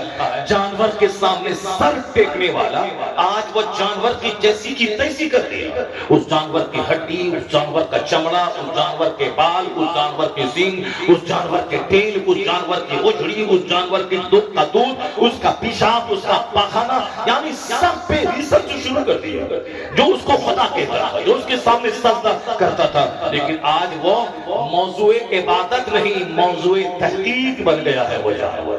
یہ آسمان موضوع عبادت نہیں، یہ موضوع تحقیق ہے۔ یہ آسمان یعنی یہ ایشو آف ورشپ نہیں ہے، یہ کیا ہے؟ میٹر آف ریسرچ ہو گیا۔ میں صرف ایک اشارے میں دو بات کہنا چاہتا ہوں، کس نے اس سورج کو موضوع عبادت سے ہٹا کر موضوع تحقیق بنایا؟ کس نے چاند کو میٹر آف ورشپ سے ہٹا کے میٹر آف ریسرچ بنا دیا؟ کس نے اس جانور، جھاڑ، جنگل، پیڑ پودے، پتھروں کو موضوع تحقیق بنایا؟ جو پہلے موضوع عبادت تھا اسے موضوع تحقیق بنایا۔ پتا چلے گا کہ قرآن شریف کے نازل ہونے کے بعد ریسرچ کا مزاج دنیا کو ملا کہ زمین میں غور کر، آسمان پہ غور کر، جانور پہ غور کر، اپنے آپ پہ غور کر۔ پہلے تو عبادت کرتے تھے، اندھ وشواس تھا، لیکن ریسرچ کا پیغام قرآن نے دیا۔ یہ قرآن کب نازل ہوا؟ جب پیغمبر اعظم دنیا میں آئے، آپ کی عمر 40 سال کی ہوئی، جب آپ پہ قرآن نازل ہوا تو مصطفیٰ کے آنے سے پہلے جنگل جھاڑ کو لوگ پوجتے تھے، لیکن آج سائنسداں اس پہ ریسرچ کر رہے ہیں۔ کس نے انہیں موضوع عبادت سے ہٹا کر موضوع تحقیق بنایا؟ جواب ہوگا یہ کام صرف اور صرف محمد الرسول اللہ نے کیا۔ تکبیر، سرکار کی آمد، سرکار کی آمد، آقا کی آمد، نعرہ تکبیر۔ لوگ ہزار کچھ بولے مگر فیکٹ یہی ہے، سچائی یہی ہے کہ آقا علیہ السلام دنیا میں تشریف لائے تو لوگوں سے کہا کہ اس کی پرستش کیوں کرتے ہو؟ قرآن شریف آیا ہے فَلْيَنْظُرِ الْإِنسَانُ مِمَّ خُلِقَ۔ قرآن چونکہ حضور پہ نازل ہوا اور حضور کا سب سے بڑا معجزہ ہے قرآن شریف۔ دریا کو پھاڑ دینا، سورج کو پلٹا دینا، چاند کے 2 ٹکڑے کر دینا، درختوں کا سجدہ کرنا، یہ سبھی معجزہ ہے، مگر سب سے بڑا معجزہ ہے قرآن کریم مصطفیٰ کا۔ کیونکہ درخت کو سجدہ کرنے والی بات ختم ہو گئی، سجدہ کیا ختم، چاند 2 ٹکڑے ہو گیا ختم، سورج ڈوبا تھا پلٹ آیا ختم۔ لیکن قرآن ابھی موجود ہے، یہ قرآن سب سے بڑا معجزہ ہے مصطفیٰ۔ معجزہ کہتے ہیں نبوت کی دلیل، معجزہ کہتے ہیں جو آدمی کی عقل میں نہیں سما، آدمی کی عقل عاجز ہو جائے، اور وہ کام نبی کریں کہ معجزہ. قرآن شریف عقلوں کو عاجز کر دینے والی کتاب. قرآن شریف بڑے بڑے دانشوروں کو گونگا کر دینے والی کتاب. آج تک انا آتینا کل کوثر کا جواب دنیا کے پاس نہیں ہے. آج تک والعصر ان الانسان لفی خسر کا جواب دنیا کے پاس نہیں ہے. کوئی کہہ نہیں سکتا کہ قرآن شاعری ہے، لیکن کوئی یہ بھی نہیں کہہ سکتا کہ قرآن پاک پڑھنے کی لذتیں ختم ہو گئی. جب شاعر مطالعہ کرتا ہے قرآن کا، اِنَّا أَعْطَيْنَاكَ الْكَوْثَرَ فَصَلِّ لِرَبِّكَ وَانْحَرْ إِنَّ شَانِئَكَ هُوَ الْأَبْتَرُ، یعنی یہ جو انداز شاعری کا ہوتا ہے، اب یہ قرآن کریم کی معنویت کا انداز دیکھنے کے بعد بندہ چونک جاتا ہے. کہاں شاعری کہاں سچائی. بندہ کہتا ہے یہ شاعری کا کوئی تعلق اس سے نہیں ہے، یہ کسی انسان کا کلام ہو ہی سکتا ہے. کلام انسان کے پیدا کرنے والے خالق کا کلام ہے. اتنی گہرائی، اتنا ڈیپتھ، اتنی معنویت، میننگ فلنس جو قرآن کریم میں ہے وہ کسی کتاب میں نہیں. کیونکہ انسان کمزوری کا پتلا ہے. ہاں کوئی چھوٹا مولوی ہے، کوئی بڑا مولوی ہے، کوئی بڑا مولوی ہے، کوئی اس سے بڑا ہے، کوئی ماسٹر ہے، کوئی اس سے بڑا ہے، کوئی اس سے بڑا ہے، کوئی اس سے بڑا ہے. یہ انسان ہے. مگر قرآن شریف میں جو باتیں ہیں وہ مہان نتم انسان کوئی ہو جائے، بڑا سے بڑا انسان کوئی ہو جائے، وہ انسان کا کلام ہی نہیں، وہ سب تنگ ہے. اس لیے کہ قرآن شریف بندے کا کلام ہوتا تو آج 1400 سال کے اندر اس سے بہتر کلام کوئی لے آتا، لیکن آج تک اس کا جواب کسی کے پاس نہیں ہے. یہ اس بات کی دلیل ہے کہ قرآن زندہ جاوید معجزہ ہے. یہ معجزہ ہے. والعادیات ضبحا فالموریات قدحا فالمغیرات صبحا فأثرن به نقعا فوسطن به جمعا. یہ آپ کیا سمجھ رہے ہیں اس کو؟ کیا ہے یہ؟ بہت معنی کا ایک سمندر پنا، لیکن جو اس کا ظاہر جو نغمگی ہے، جو ظاہر پڑھنے کا جو ایک شاعرانہ لطف جو اس میں ملتا ہے، جو لوگ شاعری میں ڈھونڈتے ہیں قافیہ ردیف، اس کو ڈھونڈتے ہیں. اب جب دیکھیں والعادیات ضبحا فالموریات قدحا فالمغیرات صبحا فأثرن به نقعا فوسطن به جمعا. قرآن شاعری بھی نہیں ہے، مگر جو حسن شاعری میں ہے اس سے زیادہ کروڑوں گنا حسن قرآن پاک کی کمال. نعرہ تکبیر، نعرہ رسالت، جشن آمد رسول، علماء اہل سنت. قرآن ایک معجزہ ہے. اس لیے جتنا چاہے بندہ پڑھے، کبھی قرآن پاک کی تلاوت کی لذت ختم نہیں ہوتی. آپ کبھی بولتے ہیں رمضان میں کہ 50 سال سے تو تراویح سنتے ہوئے چلے آ رہے ہیں، اب قرآن پاک کی جگہ کوئی دوسری چیز سنی جائے. نہیں، لوگ یہی کہتے ہیں کہ قرآن ہی سننا. اگر کوئی اچھی آواز کا مالک تجوید کی رعایت کرتے ہوئے اچھا قرآن پڑھنے والا اگر پڑھے تو آدمی سنتا ہے، آنسو بہاتا رہتا ہے، رونگٹے کھڑے ہو جاتے ہیں. اذان آپ 80 سال سے سن رہے ہیں، لیکن کبھی بولے ارے کتنا سنیں گے؟ نہیں، آج بھی کوئی اچھی آواز کا مالک اذان دیتا ہے تو بڑھتا ہوا قدم رک جاتا ہے. آدمی کی توجہ گھر چلی جاتی ہے. کیوں؟ یہ اذان پرانی ہونے والی چیز نہیں ہے. اللہ کا کلام پرانا ہونے والا نہیں ہے. جتنا پڑھا جاتا ہے حسن نکھرتا چلا جاتا ہے. آج قرآن شریف کی جو معنویت ہے، یہ لچے لفنگے لوگ کیا جانا ہے. یا تو دشمنی میں بولتے ہیں قرآن کے خلاف، دشمنی میں حضور کے خلاف بولتے ہیں، دشمنی میں تو پیر صاحب کو لوگ گالی دیتے ہیں. جو پیر صاحب کبھی جھوٹ نہیں بولا، جو دوسروں کے سامنے بھیک نہیں مانگا، ہمیشہ غریبی میں رہتے رہے، رات بھر عبادت کرتے رہے، کسی کا ایک پیسہ نہیں لوٹا، کسی کا کچھ نہیں جانا، اپنا دیا دوسروں کو، دوسرے سے لوٹا نہیں. ان کو بھی لوگ کہہ دیتے ہیں کہ یہ غلط ہے، یہ غلط ہے. اپنا مقصد جب تک پورا ہوتا رہا تب تک لوگ پیر چومتے، لیکن جب مقصد کے خلاف کوئی کام ہو گیا تو اب کہنے لگے پیر صاحب. لوگ پیر صاحب کو نہیں جانتے تھے، یہ بہت بڑا مکار ہے، بہت بڑا فریبی ہے. تو یہاں یہ فریبی اصل نہیں ہے، فریبی کیا اس کی سوچ بدل گئی ہے، ان کا اپنا مقصد پورا نہیں ہوا تو نہیں بہت خراب ہو گیا. یہ انسان کی نیتی ہے، انسان کا مزاج ہے. قرآن شریف کیا کہتا ہے؟ یا حسرتن علی العباد ما یاتیہم الا ما یاتیہم من رسول اللہ کہتا ہے کہ یہ تعجب ہے انسان پر کہ جب بھی میرا کوئی رسول آیا لوگوں نے اس کی ہنسی اڑائی، مذاق اڑایا۔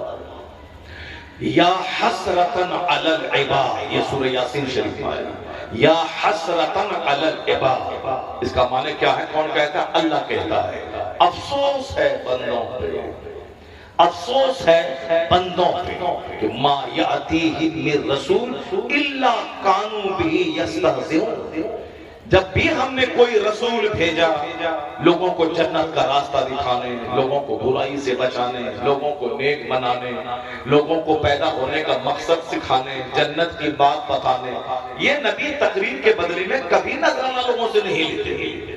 کوئی نبی نذرانہ نہیں لیا، کوئی نبی ایک وقت کا کھانا تک نہیں مانگا۔ نذرانہ ہم لیتے ہیں، ٹھیک ہے ہم برے ہیں، ہم کہتے ہیں جنت جاؤ، نیک بنو، برائی چھوڑو، نماز پڑھو، تو کہتے ہیں ہاں چلو مولانا صاحب ہیں روپیہ کے چکر میں وہ تقریر کر رہے ہیں، ٹھیک ہے ہم نے تقریر کیا، ہماری تقریر میں اثر نہیں، ہم نے جنت آخرت قرآن حدیث کی ساری باتیں ہم نے بتائی، کیونکہ ہم پیسہ لیتے ہیں، نذرانے لیتے ہیں، کھانا کھاتے ہیں، مرغ مسلم، کاجو کشمش، رسگلہ، سیب، انار سب کھلاتے ہیں، اس لیے ہماری بات میں اثر نہیں رہا۔ 1 کروڑ کی ایک بات میں کہہ رہا ہوں، غور سے سنیے گا، کیونکہ سماج میں بہت سارے خسیس، بہت سارے رذیل، بہت سارے خبیث قسم کے لوگ ہوتے ہیں جو تقریر روکنے، تقریر کا مہتو ہٹانے، جلسہ جلوس کو بند کروانے، عالموں کو ذلیل کرنے کے لیے طرح طرح کی بکواس کرتے ہیں، طرح طرح کی بکواس کرتے ہیں۔ وہ عالموں کو عزت پہ دیکھنا نہیں چاہتے۔ ہمارے پاس 1000 بیگھہ زمین ہے، کوئی میرا ہاتھ نہیں چومتا ہے، مگر یہ مزدور کا بیٹا مولانا بن کے بریلی شریف سے آ گیا، جمعہ کے دن مسجد کے ممبر پہ کھڑا ہو کے یہ تقریر کرتا ہے، ممبر پہ کھڑا ہو کے خطبہ دیتا ہے، اور پھر سارے لوگ بیرسٹر، لائر، داروغہ، پولیس، فوجی سارے لوگ ان کے پیچھے نماز پڑھتے ہیں، اور نماز پڑھنے کے بعد سب ان کا ہاتھ چومتے ہیں۔ یہ زمینداروں کو یہ بات اچھی نہیں لگتی ہے کہ غریب کا بچہ ہاتھ چوما جا رہا ہے، لوگ ان کا پاؤں چوم رہے ہیں، لوگ ان کے سر پہ ساتھ امامہ باندھ رہے ہیں، لوگ ان کے گلے میں مالا ڈال رہے ہیں۔ تو اب یہ ان کی عزت گھٹانے کے لیے، کیونکہ پہلے تو یہ سوچا تھا کہ زمیندار کو سامان ملتی ہے، زمیندار کو عزت ملتی ہے، زمیندار ہی سب کچھ ہے، ہم ہیں، سب ہمارے محتاج ہیں، اس مولوی کا باپ میرے گھر میں کام کرتا تھا۔ یہ جو ان کے سینے پہ حل چلنے لگتا ہے کہ جو عزت اس کو آج تک نہیں ملی، وہ عزت کے مزدور کے بچے عالم بننے کے بعد ملتی ہے، ان کو متلی آنے لگتی ہے۔ اب اس متلی کا اظہار وہ کیسے کرتا ہے؟ یہ کہتا ہے وہ امام ہے تو کیا ہوا، ان کا باپ تو میرے گھر میں مزدوری کرتا تھا، وہ مولانا ہے تو کیا ہوا، ان کا باپ تو میرے کھیت میں مزدور دھان کاٹتا تھا، مولانا ہے تو کیا ہوا، ان کی ماں تو ہمارے گھر پہ آ کر کے ساتھ وہ دھان کوٹتی تھی۔ یہ باتیں بول کے اپنے سینے میں جو حسد کی آگ ہے اس کو ٹھنڈی کرنے کے لیے وہ اس طرح کے جملے استعمال کرتا ہے۔ وہ بھول جاتا ہے کہ کل مزدور تھا، لیکن آج قرآن حدیث کا علم حاصل کرنے کے بعد اب وہ زمیندار نہیں بلکہ نائب محبوب پروردگار بن گیا ہے، نائب پیغمبر بن گیا ہے۔ 1000 ایکڑ زمین کا جوتنے والا نائب رسول کبھی نہیں ہوگا جب تک کہ وہ علم حدیث، علم قرآن حاصل نہ کرے، مگر کرائے کے گھر میں رہنے والا، فوٹ پاتھ پہ سونے والا، اگر وہ قرآن حدیث پڑھ لیا وہ نائب رسول ہے، نائب پیغمبر ہے۔ مگر ان کو متلی آتی ہے، اب اس متلی کا اظہار مولانا ڈیمیج کر کے، اس کو کوئی غلطی نکال کر، کوئی شکایت کر کے، ان کی ہوٹنگ کر کے، مذاق اڑا کر کے، مذاق اڑا کے لوگ کرتے ہیں۔ یہ نیچر پرانا، صدیوں پرانا، ہم لوگ لفاف لیتے ہیں چلو ٹھیک ہے، لیکن جو نبی ایک ٹائم کا کھانا نہیں لیتے تھے، وہ صرف اللہ کا کلام سناتے تھے، کہتے تھے لوٹ جاؤ، نام طور میں کمی مت کرو، شراب مت پیو، بدکاری مت کرو، مردار مت کھاؤ، زناکاری مت کرو، اغلام بازی مت کرو، دوسروں کی زمین مت ہڑپو، اللہ کی عبادت کرو، تم مرنے کے بعد وہاں حساب کتاب دینا ہے۔ دنیا میں چاہے 1000 ناچو کودو اچھلو، مگر وہاں اللہ کے سامنے سے بچ نہیں پاؤ گے، وہاں تمہیں حساب دینا ہوگا۔ رات کیسے گزاری، دن کیسے گزارا، جوانی کیسے گزاری، مال کہاں سے کمایا، مال کہاں خرچہ کیا، یہ تو حساب دینا ہوگا۔ من این اکتسبہ وفیما وضعہ، کہاں سے مال کمایا، کس راستے میں خرچہ کیا، یہ تو بتانا ہوگا تم نے جو علم حاصل کیا اس پر کتنا عمل کیا، یہ تو بتانا ہوگا۔ 1 انچ بندہ اپنی جگہ سے ہٹ نہیں پائے گا جب تک کہ 4 سوال کا جواب نہیں دے دے۔ لا تزول قدم عبد حتی یسأل عن 40۔ تمام نبیوں اور رسولوں کا 1,24,000 یا کم و بیش 2,24,000 جو انبیاء کرام پوری دنیا میں آئے، ہمارے پیغمبر سب سے آخری پیغمبر، ان کے بعد اب کوئی نبی نہیں آئے، مگر حضور سے پہلے آدم علیہ السلام تک لاکھوں پیغمبر آئے۔ ایک روایت کے مطابق 1,24,000، ایک روایت کے مطابق 2,24,000۔ اسی لیے کم و بیش، مور اور لیس، یعنی زیادہ یا کم یہ بولا جاتا ہے، تھوڑا کم تھوڑا زیادہ، 1,24,000 یا 2,24,000 اتنے پیغمبر آئے۔ وہ پیغمبر اتنی تعداد میں کیسے آ گئے؟ جیسے غازی پور ہے، غازی پور میں 50 گاؤں ہے، 50 گاؤں میں 50 پیغمبر آ گئے۔ ایک پیغمبر اس گاؤں کے لیے آ گئے، ایک پیغمبر اس گاؤں کے لیے آ گئے، ایک پیغمبر اس گاؤں کے لیے آ گئے۔ اسی طرح سے ہزاروں لاکھوں پیغمبر، 1,24,000 کم و بیش پیغمبر آ گئے۔ مگر چونکہ ہمارے پیغمبر جب تشریف لائے، یہ بھی آپ سورج بن کے آ گئے، سراج منیرہ بن کے آ گئے۔ اب ایک ہی سورج ساری دنیا کو روشن کرے گا، اب کوئی دوسرا سورج نہیں آئے گا۔ وہی امریکہ کے لیے، وہی یورپ کے لیے، وہی انڈیا کے لیے، وہی جاپان کے لیے، وہی ملیشیا کے لیے، وہی تائیوان کے لیے، وہی ناروے کے لیے، وہی کینیڈا کے لیے، وہی 1400 سال پہلے کے لیے، وہی 14,000 سال بعد کے لیے۔ جب تک دنیا رہے گی ہر عہد کا پیغمبر عظیم بن کر مصطفیٰ دنیا میں۔ 1400 سال پہلے دور تھا جب لوگ پتھر پہ لکھتے تھے، چمڑے پہ لکھتے تھے۔ آج دور ہے جب لوگ کمپیوٹر پہ اسکرین پہ لکھ رہے ہیں۔ یہ دور فاؤنٹین پین کا ہے، یہ دور کمپیوٹر کا ہے، یہ دور موبائل کا ہے۔ آنے والا وقت 50,000 سال تک اگر دنیا رہ گئی، اگر اتنا دنیا رہے گی نہیں، 200 سال کی مہمان ہے یہ دنیا، لیکن اگر رہ بھی گئی تو 4,000 سال، اور دنیا بہت ترقی کر گئی، وکاس کر گئی، تو ترقی کے جس کگار پہ دنیا پہنچے گی اس عہد کے رہنما پیغمبر آخر زمان علیہ السلام ہے۔ ہر دور کے پیغمبر بن کے مصطفیٰ تشریف لے آئے۔ ایسا نہیں کہ پہلے کا وقت اسی پہلے کے پیغمبر تھے، وہ الگ الگ علاقے میں آتے تھے، الگ الگ زبان کے الگ الگ پیغمبر آتے تھے۔ ہمارے پیغمبر آقا علیہ السلام قیامت تک کے پیغمبر، فائنل پروفیٹ، آخری پیغمبر بن کے آ گئے۔ ان کے بعد کوئی نبی نہیں آئے گا، کوئی پیغمبر نہیں آئے گا۔ پہلے کے پیغمبر کتنے آئے ان کی بات قرآن میں اللہ بیان کرتا ہے۔ جب حضور کو لوگ گالی دینے لگے، آقا علیہ السلام کے دندان اقدس کو لوگ شہید کر دیا، لوگوں نے سر سے لے کے پاؤں تک اپنے اوباش بچوں کو آپ کے پیچھے لگا کر کے آپ پر پتھروں کی مالش کروا دی۔ کن کی؟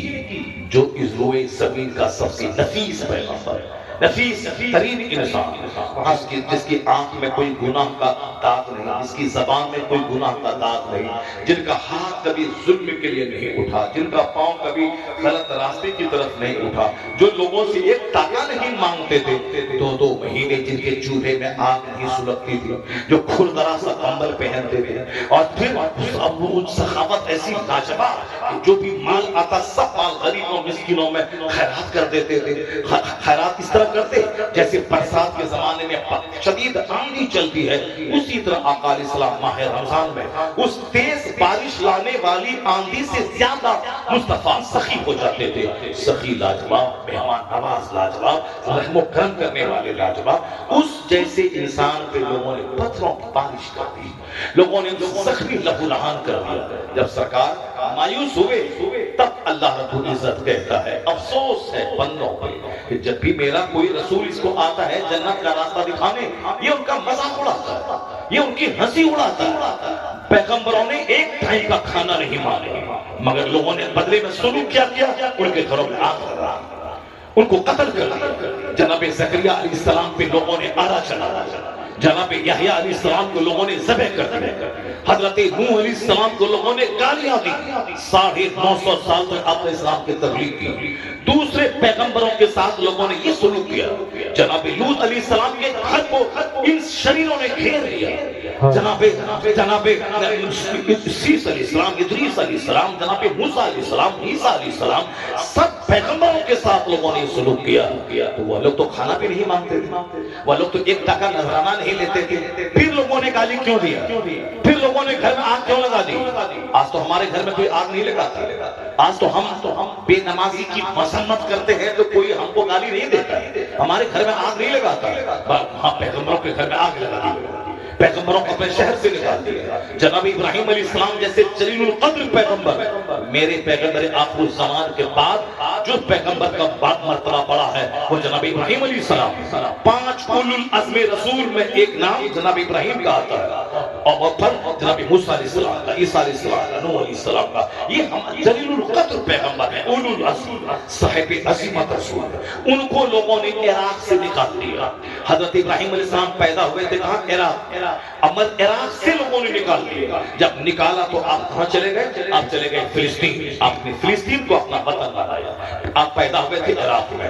وہ کسی سے ایکتا کا مانگتے نہیں تھے، وہ کسی سے لفاف نہیں مانگتے تھے، مگر لوگوں نے بدلے میں سلوک کیا۔ معلوم ہے کیوں ایسا کیوں ہوتا؟ اس لیے کہ شریروں کا نیچر ہے، بدتمیزوں کا نیچر ہے، وہ اپنی برائی کے خلاف سننا نہیں چاہتا۔ شریروں کا، بدتمیزوں کا، بے حیاؤں کا اور اندر سے جہنمیوں کا نیچر ہے، وہ اپنی برائی کے خلاف سننا نہیں چاہتا۔ اور پیغمبر برائی کے خلاف بولنے آئے تھے، برائی کی مذمت کرنے آئے تھے۔ لوگ اسلام بازی کرتے تھے، پیغمبر اس کے خلاف بولنے آئے۔ لوگ نام تول میں کمی کرتے تھے، پیغمبر ان کے خلاف بولنے آئے۔ لوگ مردہ سے دفن کرتے تھے، اس کے خلاف بولنے پیغمبر آئے۔ لوگ برائی بے حیائی میں مچھلی کے شکار کے معاملے میں ظلم کرتے تھے، پیغمبر اس کے اس بدعملی کی مذمت کرتے تھے۔ آج بھی یہی نیچر ہے کہ جب بھی شریروں کی شرارت کی مذمت کی جاتی ہے وہ اندر سے وچلت ہو جاتا ہے، اندر سے بے چین ہو جاتا ہے۔ وہ اس کا بدلہ لینے کے لیے اس سمجھانے والے آدمی میں عیب تلاش کرتا ہے، اس کے عیب کو ہائی لائٹ کرتا ہے، اور اس سمجھانے والے کے خلاف اس پورے سماج میں ایک بغاوت چھیڑ دیتا ہے۔ کیوں؟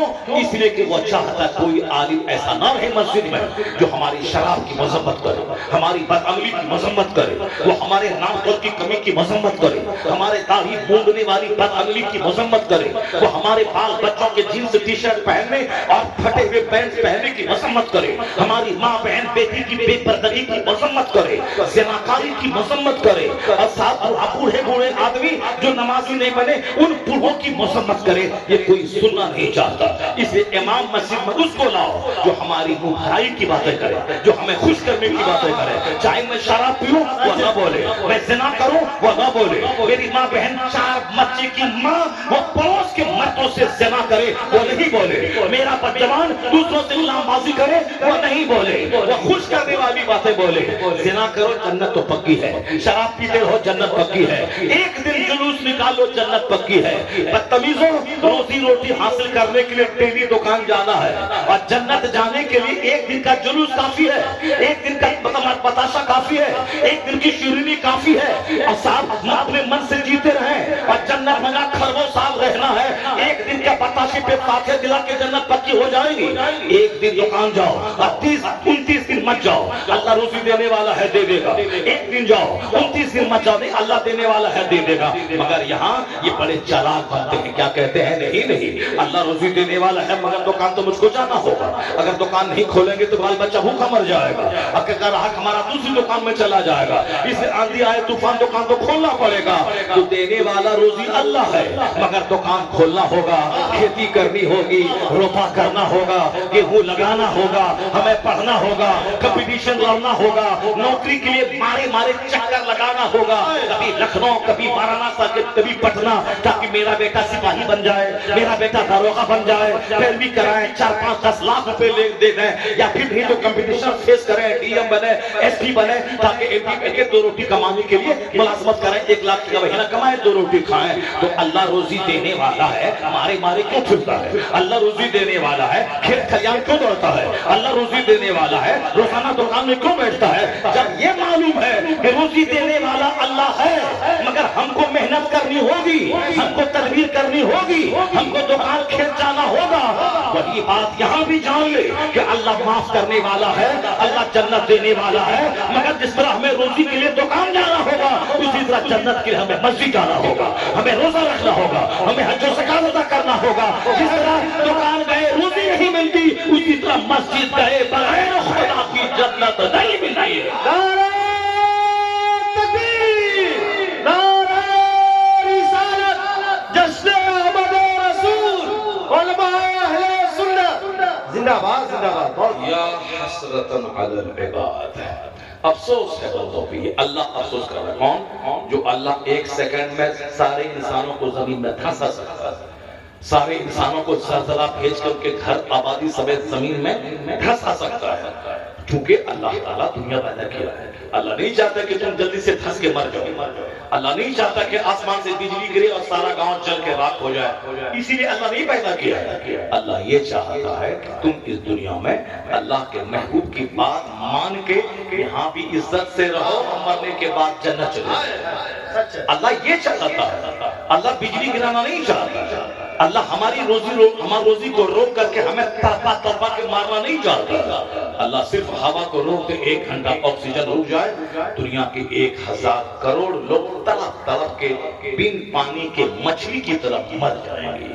آکسیجن ہی نہیں ملے گی، سب لوگ مر جائیں گے۔ جیسے ایٹم بم گرتا ہے تو ایٹم بم تو رہتا ہے 2 کنٹل کا، 2 کنٹل کے لیے تو اس سے تھوڑی سی جگہ کافی ہے، لیکن پورا علاقہ مر جاتا ہے۔ کیوں؟ کہ ایٹم بم کے گرنے کے بعد وہاں سے جو زہریلا مواد نکلتا ہے وہ پورے علاقے کی آکسیجن کو ختم کر دیتا ہے، آکسیجن کھینچ دیتا ہے، ہوا ختم ہو جاتی، لوگ تڑپ تڑپ کے مر جاتے ہیں۔ اللہ تبارک و تعالیٰ اگر بندوں کی شرارت کی سزا اسی دنیا میں دینا چاہے تو کوئی بندہ زندہ نہیں رہے گا، صرف 5 منٹ ہوا رکے سارے لوگ تڑپ تڑپ کے مر جائیں گے، لیکن اللہ ایسا نہیں کرتا۔ کیوں؟ یہ دنیا دارالعمل ہے، دارالجزا نہیں۔ یہ دنیا دارالعمل ہے۔ یہاں ہر جمعہ کے دن خطبہ جمعہ رضویہ میں ایک حدیث پڑھی جاتی ہے، اس میں کہا جاتا ہے اعمل ما شئت کما تدین تدا، اعمل ما شئت کما تدین تدا۔ کیونکہ ہم لوگوں کو مسجد مدرسہ خانقاہوں سے مطلب تو ہے نہیں، اس لیے رسم نبھانے جمعہ کے دن چلے گئے اور جلدی سے نماز پڑھا تو چوچ مارا اور باہر نکل کے اپنا گپ شپ کر رہے ہیں، مستی کر رہے ہیں، اور جو بیچارہ بچپن سے نماز پڑھ رہا ہے، مسجد میں مدرسے میں نماز پڑھ رہا ہے، اس مولوی کا مذاق اڑا رہا ہے۔ کیونکہ گاؤں میں ایک اگر کوئی عورت غریب ہے، اس کا شوہر مر گیا ہے اور پورے گاؤں والے کی بھالی ہو جاتی ہے، اب جس کا چہرہ بالکل بندر جیسا ہو وہ ابھی ان کو کہتا ہے کہ بھابھی بھابھی بھابھی، پورے گاؤں کی وہ بھابھی بن جاتی ہے غریب۔ مالدار کی عورت اگر شوہر مر جائے اور مالدار گھرانے کی بیوی ہو، کسی کی ہمت نہ ہو کے ساتھ اس کو بھابھی کہے، کسی کی جرات نہ ہو، بس جو کہ قریبی لوگ ہیں وہی ہیں، یعنی غربت میں غریب عورت کا لوگ بھابھی کہہ کے مذاق اڑاتے ہیں۔ اسی طرح سے ایک غریب مولوی صاحب مسجد کے امام ہو جاتے ہیں، سارے گاؤں والا اس کو کھانا کھلاتا ہے، سارے گاؤں والا 100 روپے 200 روپے چندہ پہ ان کی تنخواہ دیتے ہیں۔ اب یہ گاؤں کی غریب بیوہ بھابھی کی طرح یہ ہو جاتے ہیں۔ ایک لچا دفنگا کوئی آیا، اے مولوی صاحب 1 منٹ لیٹ، آپ نے نماز پڑھا دیا۔ کوئی رکشہ چالک رکشہ روک کر کے مسجد میں گھسا، اے مولوی صاحب آپ نے لمبی قرات کر دی۔ کوئی صاحب پھٹیچر کلاس کا کوئی آیا، بالکل شمار صفت آدمی، وہ بولا اے مولوی صاحب اس موقع پہ لمبی تقریر کر دیا، لمبی تقریر کر دیا۔ اے مولوی صاحب آپ ہمارے گاؤں میں آئے تھے، پتلے تھے، یہاں کھا کھا کے موٹے ہو گئے، اب آپ کو نکلوا دیں گے۔ اے صدر صاحب اس کو نکلواؤ۔ یعنی پورے گاؤں کی وہ غریب بیوہ بھابھی کی طرح ایک امام صاحب بنا دیا، جبکہ وہ نائب پیغمبر ہے، جبکہ نائب رسول ہے، ان کے پھول کے برابر کوئی 1 ارب زمین جوتنے والا کوئی نہیں ہو سکتا۔ جو اگر وہ عالم ہے واقعی، کم پڑھا لکھا کوئی بیچارہ مولوی صاحب ہے جو خود بھی نہیں جانتا ہے نہ لکھنا نہ پڑھنا، بس امامت کرنے کے لیے آ گیا، اذان دینے کے لیے آ گیا، وہ ایک الگ چیز ہے۔ اگر عالم ہے، عالم کی پریبھاشا ہے، اگر وہ عالم ہے 5000 مہینہ کماتا ہے تو 5000 بیگھہ زمین کا جوتنے والا آدمی اس کے پاؤں کی دھول کے برابر ہے۔ نائب رسول ہے، نائب پیغمبر ہے، نائب پیغمبر، یعنی اس نبی کا میں کلمہ پڑھتا ہوں اس نبی کا وہ نائب ہے۔ باقی رہی اب لوگوں کا سلوک اس کے ساتھ کیا ہے، یہی وجہ ہے کہ آج ہم لوگ نہ خطبہ جمعہ کی قدر کرتے ہیں، نہ مولانا صاحب کی تقریر کی قدر کرتے ہیں۔ ہر جمعہ کے دن جو خطبہ آپ سنتے ہیں اس میں کہا جاتا ہے اعمل ما شئت کما تدین تدان۔ اس کا میننگ جانے اس کا میننگ کیونکہ آپ سنتے ہی نہیں ہیں تو کیا میننگ پوچھے گا امام صاحب سے؟ ہم لوگ تو بچپن سے سنتے ہیں ان اللہ یامر بالعدل والاحسان، لیکن آج تک کوئی بندہ نہیں ملا جو کہے کہ مولانا صاحب قرآن میں 6666 کم و بیش آیتیں ہیں، اور اسی آیت کی تلاوت عرب میں، عجم میں، شمال میں، جنوب میں، مشرق میں، مغرب میں، دیہات میں، شہر میں، ہر جگہ کیوں اس آیت کی تلاوت ہوتی ہے؟ ایک بندہ پوچھنے والا نہیں ملا، کیونکہ لوگ غور سے سنتا ہی نہیں ہے، لوگوں کا دماغ ادھر جاتے ہی مسجد میں بھی گئے سجدے میں وہی دنیا، وہی بیٹی، وہی بیٹا، وہی نوکری، وہی چاکری، وہی شادی، وہی لڑائی، وہی جھگڑا، وہی بیوی کو طلاق دینا، وہی دوسری شادی کر لینا، وہی دوسروں کو ٹھگنا، دوسروں کی زمین ہڑپنا، گھر بنانا، مال بنانا، گاڑی خریدنا، پرانی گاڑی بدلنا، ڈکیتی کرنا، چوری کرنا، زمینداری کے دھاگ جمانا، بس یہی سب تو ہے۔ نماز میں بھی بندہ نہیں بھول پاتا، مستی سے وہ کیا غور سے سنے گا کہ امام صاحب پچھلے جمعہ کو پہلی رکعت میں کون سورت پڑھے تھے، دوسری میں کیا پڑھے تھے، کیا سنے گا وہ؟ فجر میں انا اعطیناک الکوثر پڑھے تھے کہ سورہ ملک پڑھے تھے، وہ کیا دھیان ہے؟ گیا نماز پڑھا باہر تو اتنی تکلیف ہے سینے میں کہ پورا سینہ جل رہا ہے، اس قدر تکلیف ہے کہ آدمی کا چہرہ گورا کالا ہو رہا ہے، زمین، مکان، دکان، پڑوسی، لڑائی جھگڑا، بیٹی، داماد، ناتی، نواسا، یہ آخرت کے بارے میں سوچنے نہیں دیتا۔ وہ کیا جانے کہ امام صاحب کیا پڑھتا ہے اور کیا پچھلے جمعہ کو تقریر کیا تھا۔ اس لیے تو میں کہتا ہوں امام صاحب پڑھنا آج کل بہت آسان ہے، پہلے بڑا مشکل تھا، پہلے جو پورے 29 اور 30 پارے یاد ہوں اس کو وہ امام بنتا تھا، اس کو فجر کی نماز میں آج سورہ ملک پڑھنا ہے، کل سورہ قلم پڑھنا ہے، پرسوں سورہ حاقہ پڑھنا ہے، اس کے بعد مزمل پڑھنا ہے، سورہ مدثر پڑھنا ہے، سورہ جن پڑھنا ہے، سورہ قیامہ پڑھنا ہے، سورہ مرسلات پڑھنا ہے، سورہ نبا پڑھنا ہے، سورہ نازعات پڑھنا ہے، سورہ تکویر پڑھنی ہے، سورہ انفطار پڑھنا ہے، یعنی 30 دن کے بعد تب سورت کی ریپیٹیشن ہوتا تھا، ریپیٹ کرتے تھے امام صاحب، لوگوں کو خیال نہیں رہتا کہ کیا پڑھے، ڈیلی الگ الگ سورت پڑھاتے تھے۔ اب کیونکہ لوگوں کی توجہ بنی رہتی تھی، لوگ مسجد میں آتے تھے، بس امام صاحب کی تقریر سننا، امام صاحب سے قرأت سننا، امام صاحب سے مسئلے مسائل پوچھنا، جنت جانے کا راستہ پوچھنا، اپنے گناہوں کی معافی کا سامان ان سے پوچھنا، لیکن اب تو سب بات ہی نہیں ہے، اب تو مسجد میں جلدی سے باہر نکلو، اپنا چپ چاپ بیٹھ کے بزی فار نتھنگ ہے، ہر آدمی بزی ہے، کیوں بزی ہے؟ موبائل چلانے کے لیے بزی ہے وہ، ارے دکان جانا ہے، ٹائم ہو گیا، اب بائک اسٹارٹ کیا دکان چلا گیا، اب دکان گیا، بائک روکا، اب موبائل لے کے بیٹھا ہوا، 2 گھنٹے تک کوئی کسٹمر ہی نہیں ہے، اب 2 گھنٹے تک موبائل چلا رہا ہے، بزی فار نتھنگ، نہ بہن سے باتیں کرنی ہے، نہ بھائی سے ملنے کی فرصت ہے، نہ ماں سے بات کرنے کی فرصت ہے، مگر موبائل 2 4 گھنٹے چلانے کی فرصت اس کے پاس ہے۔ اسی لیے کہا جاتا ہے کہ آج کل لوگ بزی فار نتھنگ ہو گئے، کچھ لوگ ہیں جو کاروبار میں خوب پریشان ہیں، صبح سے شام تک گراہک کی بھیڑ لگی رہتی ہے، پریشان، اس میں کھانے کی فرصت نہیں ملتی ہے، اور اکثر لوگ بزی فار نتھنگ ہے۔ مسجد جانا ہے، امام صاحب لمبی قرات مت کیجیے، لمبی تقریر مت کیجیے، ٹھیک ہے بھائی ہم لمبی تقریر نہیں کریں گے، آدھا گھنٹہ بولیں گے تو کم، اس کے بعد تم کیا کرو گے؟ اس کے بعد باہر نکل کے دالان پہ بیٹھ کے گپ کریں گے، کھیلی لٹائیں گے، جھٹکا کھائیں گے، اس کے بعد اپنا گپ شپ کریں گے، جھوٹ بول رہے ہیں، وہاں جنت میں بیٹھا ہوا تھا، جنت سے نکل کے باہر جہنم میں آ گیا، اب جھوٹ کی محفل میں آ گیا، غیبت کی محفل میں آ گیا، بزی فار نتھنگ، کوئی کام دھام نہیں ہے مگر سب بزی ہے۔ وہ کیسے جانے گا کہ امام صاحب فجر میں کیا پڑھا؟ اب تو امام صاحب انا اعطیناک الکوثر یاد کر لیں اور والعصر یاد کر لیں، یا 2 سورت یاد کر لیں، اسی 2 کو فجر میں پڑھیں، اسی 2 کو عصر مغرب میں پڑھیں، اسی 2 کو عشاء میں پڑھیں، کوئی ٹوکنے والا نہیں ہے کہ آپ کیوں پڑھاتے ہیں، کیونکہ لوگوں کا دھیان ہی نہیں ہے کہ امام صاحب کیا پڑھتے ہیں۔ بس ایک تقریر رکھ لینا ہے امام صاحب کو، ایک تقریر اسی کو ہر جمعہ کے دن کرنا ہے۔ ایک ماں کا کوئی بیٹا نہیں ہوگا جو ان کو پوچھے کہ آپ نے کیوں تقریر ریپیٹ کر رہے ہیں، پچھلے جمعہ کو وہی بولا تھا ابھی وہی بولے، نہیں بولے گا، کیونکہ دماغی نہیں لوگ، ایک تو اکثر 80% لوگ تو تقریر ختم ہونے کے بعد مسجد میں پہنچتا ہے، اور جو 20% لوگ وہاں رہتے ہیں وہ سب سوتے رہتے ہیں، سوتے اونگتے رہتے ہیں، اور جو 5% رہتا ہے تو وہ